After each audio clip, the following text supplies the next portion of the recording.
আমার দিদাকে ঠকে নিচ্ছে, দেখো ঠকে নিচ্ছে আমার দিদাকে, আমার দিদাকে ঠকে নিচ্ছে।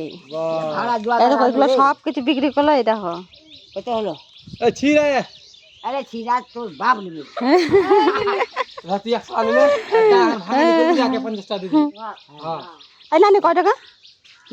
না ই নিলে পেঁয়াজ নিলে আর শুকটি মাছ নিবে আর এই যে পেঁয়াজ কয় কেজি আছে এখানে? 1.5 কিলো 1.5 কিলো লোহা 1.5 কিলো পেঁয়াজ। এই নানি তো ঠকে ঠকে। কি করা যাবে? সকাল সকাল বুড়ি মানুষকে ঠকতে হয় না, ঠকেলে ঠকতে হয় না। এই বুড়ি এই যে এই মাছটা একদম ভালো, শুকটি মাছ, দুটো মাছ নিব। শুকটি মাছ। আর এখানে এটা মাছ ভালো বেশি ভর্তা খাওয়া। এইটা ভালো। আর এখানে এই যে কি রয়েছে ছোট ছোট শুকটি মাছ। ওলালে নিকে কটকটি দাও আমার মেয়েকে, কটকটি দাও, কটকটি দাও, পরান ফাটে যাচ্ছে। কোনটা দেবো রে? এটা দেবো। ওইটাই দিয়ে দাও, ওই শুকটিটা দিয়ে দাও, ওই শুকটি দিয়ে দাও।